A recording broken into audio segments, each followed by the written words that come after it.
ยุติภารกิจค้นหา2ชีวิตติดถ้ำเนื่องจากสภาพดินฟ้าอากาศบ่เอื้ออำนวยข่าวแขวงเจสมบูรณ์รายงานว่าวันที่6มิถุนายน2026นี้คณะกรรมการคุ้มครองภัยพิบัติแขวงไชยสมบูรณ์และภาคส่วนเกี่ยวข้องได้แถลงข่าวอย่างเป็นทางการเกี่ยวกับภารกิจซอกคนและช่วยเหลือผู้ประสบภัยที่ยังติดค้างในถ้ำจำนวน2คนอยู่เขตบ้านพันไซเมืองลองแจ้งแขวงไชยสมบูรณ์แม้นได้ถูกประกาศยุติการปฏิบัติลงแล้วเนื่องจากสภาพดินฟ้าอากาศบ่เอื้ออำนวยท่านนางเพชรสมัยโพสยวงศ์รองประธานคณะกรรมการปกครองแขวงทั้งเป็นประธานคณะกรรมการคุ้มครองภัยพิบัติขั้นแขวงให้ฮู้ว่าภารกิจค้นหาผู้ประสบภัยติดค้างในถ้ำได้ดำเนินมาแต่วันที่22พฤษภาคมถึงวันที่6มิถุนายน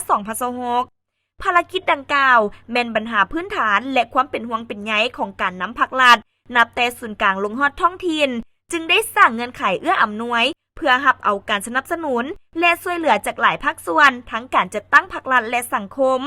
ฉะนั้นภารกิจครั้งนี้จึงได้รับการสนับสนุนด้านพาหนะเทคนิควัตถุอุปกรณ์บทเรียนประสบการณ์ของบุคลากรหน่วยกู้ภัยทั้งภายในและต่างประเทศนอกนั้นยังได้รับการช่วยเหลือจากผู้เชี่ยวชาญสมาคมนักดำน้ำในถ้ำซึ่งรวมมี7ประเทศคือไทยฝรั่งมาเลเซียอินโดนีเซียญี่ปุ่นฝรั่งและออสเตรเลียพร้อมนี้ก็มีสมาคมอาสาเพื่อประชาชนสมาคมใจถึงใจ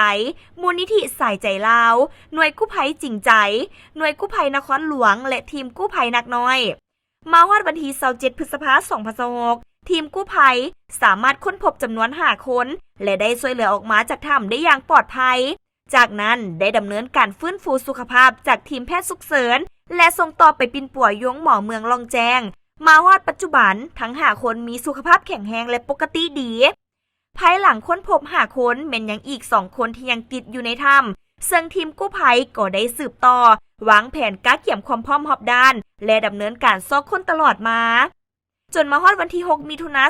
2026อิงใส่สภาพตัวจริงเห็นว่ามีหลายปรากฏการณ์ความยุ่งยากอันได้พาให้การดำเนินการค้นหา2คนดังกล่าวพบอุปสรรคหลายประการเป็นต้นสภาพดินฟ้าอากาศบ่เอื้ออำนวยมีฝนตกหลายในเขตดังกล่าวถึงจะเร่งบริหารจัดการน้ำก็คือเร่งสูบน้ำออกจากถ้ำตลอดเวลาแต่ก็บ่สามารถที่ให้ระดับน้ำในถ้ำลดลงอิงตามการวิเคราะห์ของผู้เชี่ยวชาญด้านธรณีศาสตร์ของทีมกู้ภัยให้ฮู้ว่าปรากฏการณ์ทางธรรมชาติได้มีหลายปัญหาที่เกิดขึ้นเช่นการสุดตัวลงของหินผาอยู่ปากถ้ำภายในถ้ำมีหินทรายอัดตันแล้วถ้ำอาจเกิดจากการไหลสู่ของน้ำฝนในบริเวณถ้ำถึงว่าทีมกู้ภัยจากหลายภาคส่วนจะมีความพยายามเพื่อซอกคนและกอบกู้เอาทั้งสองออกมาจากถ้ำแต่ก็มีความเสี่ยงต่อความปลอดภัยของทีมกู้ภัยฉะนั้นผ่านการประเมินของผู้เชี่ยวชาญและการปรึกษาหารือเป็นเอกภาพของคณะรับผิดชอบจึงเห็นควรยุติการปฏิบัติการอยู่ภายในถ้ำเพื่อความปลอดภัยฉะนั้นในนามประธานคณะกรรมการคุ้มครองภัยพิบัติแขวงไชยสมบูรณ์ซึ่งได้ต่างในภาครัฐแต่ละขั้นแสดงความเสียใจต่อญาติพี่น้องทั้ง2ครอบครัวที่สูญเสียในครั้งนี้